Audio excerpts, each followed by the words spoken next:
जैसा कि विक्रम ने आपको बताया कि आज वर्ल्ड अस्थमा डे के ऊपर हमारे गेट टुगेदर है ये। तो मोटिव मेन ये है कि हम एक आम पब्लिक के अंदर जो भी दमे से जुड़ी हुई भ्रांतियां हैं हम थोड़ा उसको दूर करने की प्रयास करें। बच्चों के अंदर जहां तक दमे की एलर्जी की बात है वो बहुत कॉमन है। आम पब्लिक जो हम मरीज डील करते हैं वो इस चीज को एक्सेप्ट नहीं करते कि उनके बच्चे को दमा है। कॉमन लक्षण जो मिलते हैं दमे के अंदर वो आता है कि अचानक बच्चे में सांस लेने में दिक्कत होना, सूखी खांसी आना, और यूजली ये बुखार के साथ नहीं होता। कई तरह का दमा आता है, जैसे सीजनल अस्थमा बोल देते हैं। अभी इन दिनों से कटाई का मौसम चल रहा है, तो जैसे ही कटाई का मौसम शुरू हुआ बच्चों के अंदर खांसी आने लग जाती है। और किसी बच्चों के अंदर थ्रू आउट द ईयर के महीने में कॉमन कंप्लेन लेके आते हैं कि हर महीने बच्चा 2-3 बार खांसी आती है, दवाइयां लेनी पड़ती है हमें।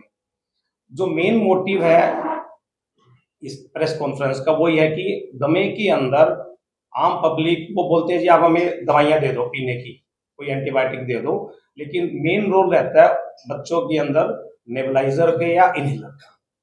अगर आम पब्लिक को हम देते हैं नेबुलाइजर या इनहेलर, वो इस चीज को एक्सेप्ट ही नहीं करते। वो कहते हैं जी भाप के टीके मत देना, या अगर किसी का डायग्नोज अस्थमा हो चुका है उसको जब हम इनहेलर प्रेस्क्राइब करते हैं तो वो मना कर देते हैं। उनके मन में क्या वहम है कि इसको लेने के बाद इसकी आदत पड़ जाएगी, या ये छूटेगी नहीं, या इससे फेफड़े खराब हो जाएंगे, बच्चा भी बहुत छोटा है, आगे पूरी जिंदगी पड़ी हुई है, इसकी जिंदगी कैसे चलेगी। तो जो बड़े यूज करते हैं और जो बच्चों में यूज करते हैं उनकी खुराक अलग अलग आती है। और ऐसा नहीं है कि एक बार अगर इनहेलर हमने दिया बच्चे को तो वो लाइफ लॉन्ग उसका हो जाएगा। एक पर्टिकुलर टाइम के बाद में डोज को कम करते करते उसको बंद कर देते हैं। और जैसे बच्चे की उम्र बढ़ेगी, एक उम्र के बाद में दमा या अस्थमा बिल्कुल ठीक हो जाता है। वो कॉमन कारण अगर हम देखें, जैसे मैंने आपको बताया कि चेंजिंग वेदर, तो ध्यान क्या रखना चाहिए, जिन बच्चों में एक बार डायग्नोस हो चुका है कि इसको अस्थमा या दमे की दिक्कत है, तो उनमें धुआं, धूल, मिट्टी, सूखी ठंडी हवा घर में हम कर सकते हैं। जैसे अगरबत्ती न जलाएं, हम सब्जी, छौंक, परांठा, चूल्हे हारे के धुएं से कंप्लीट दूर रखें। डीओ, परफ्यूम पाउडर यूज करना नहीं होता।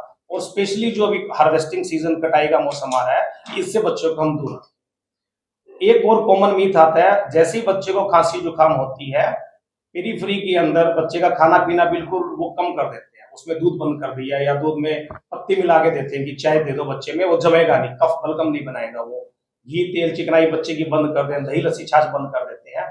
तो खाने में कोई भी रेस्ट्रिक्शंस नहीं है, क्योंकि दमा आपका आ रहा है यहाँ सांस की नलियों, फेफड़े में जाके, खाना आपका जा रहा है खाने की नलियों, पेट के अंदर।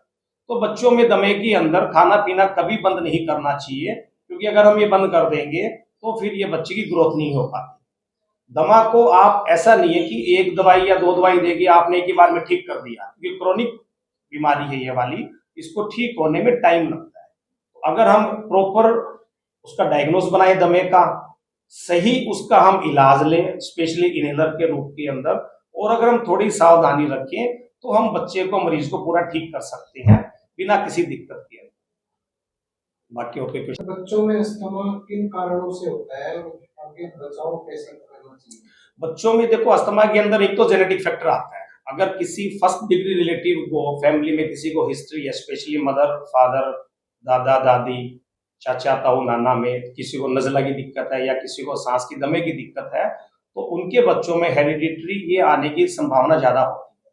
और दूसरा आ गया कि आजकल जो पोल्यूशन ज्यादा है ना, उसके अंदर एयर पोल्यूशन हम कह सकते हैं, जैसे मैंने आपको अभी बताया कि कटाई वाले मौसम में हम कह सकते हैं। तो ये कारण, लेकिन एक जेनेटिक जो फैक्टर है वो काफी बड़ा रोल रहता है ये। और इसका हम परहेज के अंदर, जैसे मैंने आपको बताया कि धुआं, धूल, मिट्टी, चेंजिंग वेदर में सूखी ठंडी हवा का यूज कम करना चाहिए। एक थोड़ा एसी के बारे में बताना चाहेंगे कि एसी भी क्या करता है, रूम के एयर को ड्राई करता है वो। तो अगर कोई भी सांस की दिक्कत का बच्चा, मरीज कोई है, तो हम मिनिमम यूज ऑफ एसी करें।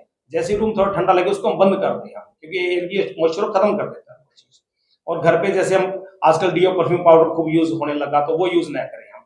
अगरबत्ती घर में यूज करनी ही नहीं चाहिए। मैं doctor Ashwinder Singh, I am a pulmonologist working as a consultant in Nivaran hospital.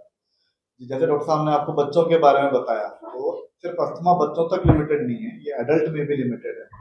बच्चों और एडल्ट में अंतर क्या होता है? जैसे बच्चों में डॉक्टर साहब ने बताया कुछ समय बाद ये अपने आप ठीक हो जाता है। एडल्ट में इसमें पॉसिबिलिटी ठीक होने की जड़ ठीक होने का मतलब है जड़ से जाने की पॉसिबिलिटी बहुत कम रहती है। इधर उसके इसी पॉसिबिलिटी से ये जो दवाइयां होती हैं इनकी लंबी चलती है। हम भी एडल्ट में वही सेम कंप्लेंट या सेम प्रॉब्लम फेस करते हैं जो डॉक्टर साहब ने बच्चों में फेस करी। बेसिक अस्थमा का जो ट्रीटमेंट होता है वो इनहेलर और नेबुलाइजर होता है। और ये जो भ्रांतियां हैं सिर्फ बच्चों तक लिमिटेड नहीं है, ये एडल्ट में भी लिमिटेड है। एडल्ट में भी बोलते हैं डॉक्टर साहब आपने तो मेरे इनहेलर चालू कर दिए, इसके बाद मेरी जिंदगी कैसे होगी, मैं कितने दिन इसको लगातार लेता रहूंगा। जैसे बीपी, शुगर और हार्ट की बीमारियां जो होती है, जो क्रॉनिक डिजीज होती हैं, अस्थमा भी एडल्ट ऑनसेट में क्रॉनिक डिजीज के अंडर नहीं आता है। और उसका ट्रीटमेंट लगातार, जैसे बीपी की दवाई हम रोज खाते हैं, जैसे शुगर की दवाई हम रोज खाते हैं, तो हमें अस्थमा के लिए भी इनहेलर भी रेगुलरली लेना पड़ता है। Inhaler is the best treatment जो मोडालिटी जो आज के टाइम पे अवेलेबल है। इसी के लिए मरीज हमको मना कर देते हैं या हम देते हैं तो वो लेते नहीं है, उनको ये लगता है कि ये चीजें खराब है शरीर के लिए। तो फॉर कॉमन नॉलेज, इनहेलर्स का प्रिस्क्रिप्शन कितने भी लंबे समय के लिए दे दिया जाए उसके साइड इफेक्ट बिल्कुल मिनिमम होते हैं। कंप्लेंट जो एडल्ट अस्थमा के अंदर अपन देखते हैं तो बेसिक जो कंप्लेंट्स होती है वो सेम होती है जैसे बच्चों के जो होती है, अचानक खांसी शुरू हो जाती है, अचानक सांस लेने में शिकायत होनी शुरू हो जाती है, बलगम भी आ सकता है। इसके साथ साथ में यूजुअली फीवर एसोसिएटेड नहीं होता और ये सीजन के चेंज के दौरान बढ़ जाता है और घट जाता है। एडल्ट में जैसे कुछ चीजें और जुड़ जाती है, जैसे स्मोकिंग। हम जैसे जैसे बड़े होते हैं हम स्मोकिंग की तरफ जाते हैं, गांव में देहात के अंदर हुक्का बीड़ी का कल्चर बहुत चला हुआ है। ये हमारे अस्थमा को परमानेंटली और तेजी से बढ़ा देता है। ये उस बीमारी को सीओपीडी में कन्वर्ट कर देता है जिससे फेफड़े डैमेज हो जाते हैं। अस्थमा की एक खासियत होती है फेफड़े में डैमेज नहीं करता है, रिवर्सिबल होता है। जितना उसने खराब किया आपने दवाई दी वापस सही हो जाएगा। इसी का जो काउंटर पार्ट सीओपीडी जो हम स्मोकिंग में करते हैं उसमें ये फेफड़ा परमानेंटली खराब हो जाता है और दिन पे दिन बढ़ता है। अच्छा, बेसिकली और इसमें अस्थमा के अंदर अपन और पे आए तो एडल्ट के अंदर तो सबसे बड़ा जो नेगेटिव फैक्टर वो ये होता है कि एक तो कंप्लायंस का नेगेटिव फैक्टर होता है। तीसरी चीज जो एडल्ट के अंदर होती है कि वो ये स्मोकिंग का जो नेगेटिव फैक्टर होता है, स्मोकिंग करना स्टार्ट कर देते हैं। और सबसे जो इम्पोर्टेंट बात होती है कि जो एजुकेशन लेवल इनका जो होता है होने के बावजूद भी मरीज प्रॉपर ट्रीटमेंट प्रॉपर टाइम में फॉलो नहीं करते। ऐसी कंप्लाइंस जरूरी आती है ना। मरीज क्या करेगा, अभी आपने इनहेलर शुरू किया, थोड़ा सा जैसे ही उसको आराम आएगा, आपने बताया, डॉक्टर ने बताया कि 2 बार लेना है, वो क्या करेंगे, एक बार लेना शुरू कर देंगे। फिर क्या करेंगे, 2-3 दिन छोड़ के लेना शुरू कर देंगे। फिर क्या बोलेंगे, कैसे ले रहे हो, वो हिस्ट्री कभी नहीं देते कि हमने नहीं लिया। दवाइयां कैसे लेके बिल्कुल ठीक ले, जैसे आपने बताया, अच्छा एक बार लेके आओ। इनहेलर में आजकल क्या अच्छी बात आ गई कि उस पर डोज लिखी आती है। जैसे मान लो 200 डोज उसकी अंदर है, सुबह शाम नहीं तो पर डे की 2 डोज आ चुकी है, किसी ने महीने में लिया तो 60 डोज आनी चाहिए, तो उस पर काउंटर है, इसे पता लग जाता है। हम बोलते हैं आप लाके दिखाओ, देखेंगे तो कोई 10 डोज ले रखे, कोई 20 ले रखे। फिर क्या बोलेंगे, इसकी दादी देती है जी, इसके पिताजी देते हैं जी। वो क्या करेंगे, हाँ फिर क्या बोलते हैं कि कभी जब दिक्कत हो तब हम देते हैं। तो जैसे डॉक्टर अश्विंदर ने बताया कि कंप्लायंस बहुत जरूरी है। आपको जिस टाइम लेना बताया है, जितने टाइम के लिए लेना बताया आपको वो लेना ही चाहिए। सर टेक्निक का भी बहुत फर्क टेक्निक पड़ता है। बहुत जरूरी है। जैसे आपको इनहेलर प्रिस्क्राइब तो हमने कर दिया, आप ले भी रहे हो, ऐसा नहीं कह रहा कि हर मरीज ही ऐसा होता है कि नहीं लेता, ले भी लेता है, लेकिन उसकी टेक्निक सही नहीं होती। अब जैसे हमारे पास पंप्स होते हैं, हम पंप देते हैं, तो पंप लेने का तरीका होता है मुंह में डालने का। मेरे पास एक पेशेंट है, उसने यहाँ पर पंप मार रहा है, तो यहाँ पर पंप मारेगा तो कहाँ से अस्थमा ठीक होगा। तो technique is very necessary. Technique का एक बहुत बड़ा फर्क पड़ जाता है। टेक्निक, नेबुलाइजेशन की भी टेक्निक होती है। अभी कुछ दिन पहले मैंने डॉक्टर साहब ने एक बच्चा देखा था अस्थमैटिक पेशेंट, उसकी नेबुलाइजेशन टेक्निक अच्छी नहीं थी। हालांकि उसके अंदर करना कुछ नहीं होता, मुंह में मशीन लगाना होता है, लेकिन मुंह में मशीन भी लगा के इतनी दूर देके भाप दे रहे हैं, इतनी दूर में भाप कहाँ से लगेगी। तो ये टेक्निक का बहुत इशू है। इसलिए हम एजुकेशन के लिए हम अपने लोगों को पता चले कैसे इनहेलर टेक्निक होती है, नेबुलाइजेशन लेना होता है, इसीलिए हम इस प्रेस कॉन्फ्रेंस में आ रहे हैं। बिल्कुल, दवाई लेना है, मरीज दवाई ले जाते हैं, लेकिन उसको देना बहुत जरूरी है। अब जैसे हाँ नेबुलाइजर के लिए जैसे बताया तो प्रॉपर मास्क करते हैं। मरीज क्या करें, नीचे नली लगा देंगे सिर्फ कि हम भाप दे रहे हैं पूरा। हाँ, या फिर वो क्या कहें जी, जैसे बच्चों में स्पेशली बोलते हैं रोने लग गया बच्चा हमारा, तो वो दूर कर लेंगे मास्क को, तो उसका कोई फायदा नहीं है। प्रॉपर ढंग से देना बहुत जरूरी चीज है। ठीक है जी, हमारा एमडीआई पंप कहलाता है।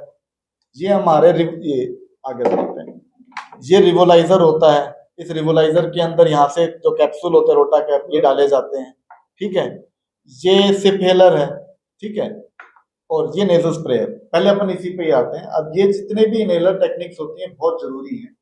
अगर आप इस पंप को आपने ऐसे लेके और ऐसे खींचा तो गया नहीं, ऐसे लोग करते हैं, ठीक है।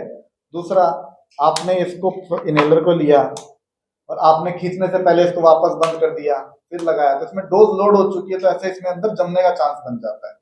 तीसरी चीज, आपने कैप्सूल को ले लिया, डाल लिया इसमें, और इसको पूरी तरीके से लेने की वजह से ये नहीं जाएगा। ये कई बार इसमें भारी फूंक मार देते हैं। हाँ, बाहरी अंदर नहीं लेते, अंदर नहीं लेते, बाहर फूंक मार देते हैं। तो ये चीजें बहुत जरूरी है। अगर आप इसको दवाई ले भी रहे हो, टेक्निक सही नहीं है, तो ये काम नहीं करता। अच्छा, यूजली जो कैप्सूल होता है जो हमारा इनहेलर का, अगर आप देखा जाए तो वो इतना सा ही होता है। अब इसमें इतना स्मॉल साइज है, इसमें इतनी सी दवाई है। सोचो, इतनी सी दवाई लोकल एप्लीकेशन पे इतना रिलीफ देती है कि मरीज चलने फिरने भागने दौड़ने लग जाता है, जो रात में बेचारा बिस्तर पड़ा हुआ हाँफ रहा था। अगर ये अंदर नहीं जाएगा कैसे काम चलेगा।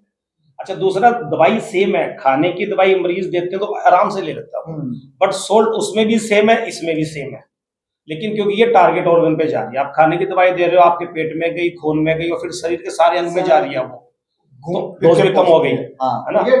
ये डायरेक्ट टारगेट ऑर्गन में जा रही है, तो इसलिए साइड इफेक्ट कम है, आराम जल्दी आएगा, मरीज ठीक जल्दी होगा। लेकिन आम पब्लिक को देखो, बड़े बड़े फिल्म स्टार है जो कि अस्थमेटिक हैं और वो यूज करते हैं और बिल्कुल ठीक है।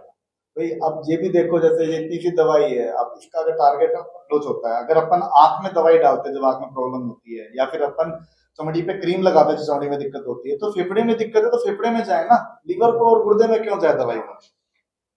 तो आपके थ्रू ये कि आम पब्लिक में मैसेज पहुंचे कि इनहेलर को वो इसके लिए ना किसी की बातों में ना आए। लोग कहते हैं भी दो बातें सुनेंगे ना तो फिर वो छोड़ देते हैं चीज को, तो पूरी डोज पूरे टाइम के लिए यूज करें, बिल्कुल सेफ है ये। आपका बच्चा, बड़ा मरीज जो भी है वो जल्दी ठीक होगा, और आपका अल्टीमेटली आपकी कॉस्ट ऑफ थेरेपी कम हो जाएगी। अगर लॉन्ग टर्म में देखते हैं इसका, हम एक इनहेलर के अंदर लगभग 2.5-3 महीने की दवाई आ जाती है, और वही अगर आप टैबलेट, कैप्सूल, सिरप में लेंगे तो वो आपकी कॉस्ट ऑफ थेरेपी बढ़ाएगी। आप अपना काम छोड़ के बार बार दिखाने के लिए आ रहे हैं तो पूरा दिन आपका खराब जाएगा वो। तो आपका कॉस्ट इफेक्टिव है ये, और जल्दी आराम के लिए आपको इनहेलर प्रॉपर यूज करना चाहिए अगर वो डायग्नोज केस ऑफ अस्थमा है। बस मैं ये कहना चाहता हूँ, भाई डॉक्टर साहब बोला किसी की बातों में ना आए, मैं कहता हूँ डॉक्टरों की बातों में आ जाए। हाँ सर, आप सवाल पूछ रहे थे सर। अगर भारत की बात करें तो कितने लोग इससे ग्रस्त हैं? सर, अगर ग्लोबल बर्डन के हिसाब से देखा जाए तो जो 40% ऑफ अस्थमा डेथ है वो भारत में होती है। सर, अस्थमा में डेथ के लिए मरीज को, डॉक्टर को मेहनत करनी पड़ती है, मरीज को डॉक्टर से दूर भागना पड़ता है और डॉक्टर को दवाई नहीं देनी पड़ती। इतना सिंपल ट्रीटमेंट है। उसके बावजूद भी 40% of world wide death Bharat contribute करता है। एक कॉमन क्या कहते हैं कि लोग, जैसे पेशेंट्स आते हैं ना हमारे पास के, जिसको बार बार निमोनिया हो जाता है, तो डिफरेंशिएट बड़ा जरूरी है। निमोनिया और अस्थमा दोनों अलग चीज है ना। आम पब्लिक की नजर में अगर बार बार खांसी हो रही है तो वो सके निमोनिया हो रहा है, वो क्या एंटीबायोटिक दिए जा रहे हैं, महीने में 2-2, 3-3, 4 एंटीबायोटिक दे रहे हो, तो निमोनिया नहीं है। अस्थमा में फीवर नहीं आता, जैसे डॉक्टर अश्विन ने बताया था ना आपको। विदाउट फीवर अगर सांस की दिक्कत है, या सुनने में जैसे ना सिटी बोलने की, इसलिए ये अगर कोई बड़ा बच्चा सो रहा है आपका, अगर सिटी बोलने की विस्लिंग साउंड आ रही है बच्चे के अंदर, तो मतलब वो फिर अस्थमा की तरफ ज्यादा, तो एंटीबायोटिक नहीं देनी चाहिए।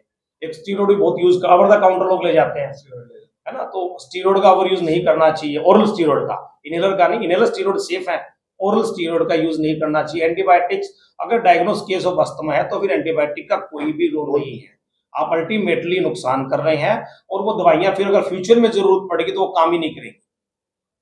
डॉक्टर साहब, जैसे आपने बताया कि मुख्य कारण पॉल्यूशन है, तो क्या मास्क, क्या बिल्कुल मास्क बहुत अच्छा है। कोविड के अंदर इतना बेनिफिट था, ये जो अस्थमेटिक है या सीओपीडी वाले हैं, ये हमारे पेशेंट कम हो गए थे क्योंकि मास्क लगा के घूम रहे थे, या तो बाहर नहीं आ रहे, दूल्हे दिन जाएंगे नहीं, दिक्कत आएगी नहीं। इवन कटाई के दौरान पे कोई अस्थमेटिक पेशेंट है तो हम उसको एडवाइस करते हैं मास्क लगा के रखें। अगर खेतों में भी काम करना है मास्क लगा कर सकता है, मास्क भी प्रॉपर यूज, ये नहीं कि आप मुंह पे लगा के नेक लगा लिया, प्रॉपर यूज और मास्क लगाएंगे तो।